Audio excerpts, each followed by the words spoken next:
એટલે city bus services કેવી રીતે ઇમ્પ્રુવ કરી શકે, એટલે આવનારા દિવસોમાં 100 ઇલેક્ટ્રિક બસીસ અમે વડોદરામાં લોન્ચ કરવા માટે પ્લાનિંગ કરી રહ્યા છે. એની ચાર્જિંગ ઇન્ફ્રાસ્ટ્રક્ચર પણ અત્યારે તૈયારી શરૂ થઈ ગઈ છે. આવનારા દિવસોમાં એની પણ મુલાકાત લઈશું. વી આર પ્લાનિંગ કી by the month of August September 100 electric buses વડોદરામાં લોન્ચ કરી શકાય. પીએમ ઈ ડ્રાઈવ સ્કીમ અને ગુજરાત સરકારના અર્બન ડેવલપમેન્ટ સ્કીમની અંતર્ગત એ કરવામાં આવે છે. કારણ કે વડોદરા એકમાત્ર સિટી છે જેમાં પોતાની ઇલેક્ટ્રિક બસ સર્વિસ અત્યાર સુધી ચાલુ નથી થઈ, એટલે એને મહત્વ આપવું પડે. પોલ્યુશન ઓછું કરવા માટે આ કરીશું. સેકન્ડ ફેઝમાં અંડર પીએમ ઈ ડ્રાઈવ અને યુડીડી we will do for another 100 buses.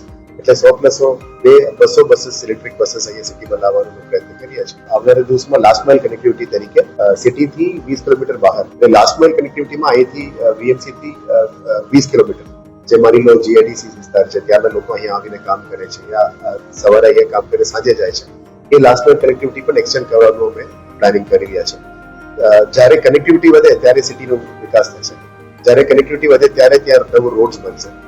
એ બાબતનું પ્લાનિંગ છે. એટલે આપણે જે રેડિયલ રોડ્સની વાત હતી 20 કિલોમીટર, ત્યાં સુધી ધીરે અમે સિટી બસ સર્વિસને પણ એક્સટેન્ડ કરીશું. પહેલા પણ સિટીનું પોતાનું બસ સર્વિસ હોવું જોઈએ, એ અત્યારે અમે આગળ લઈ જવા માટે પ્રયત્ન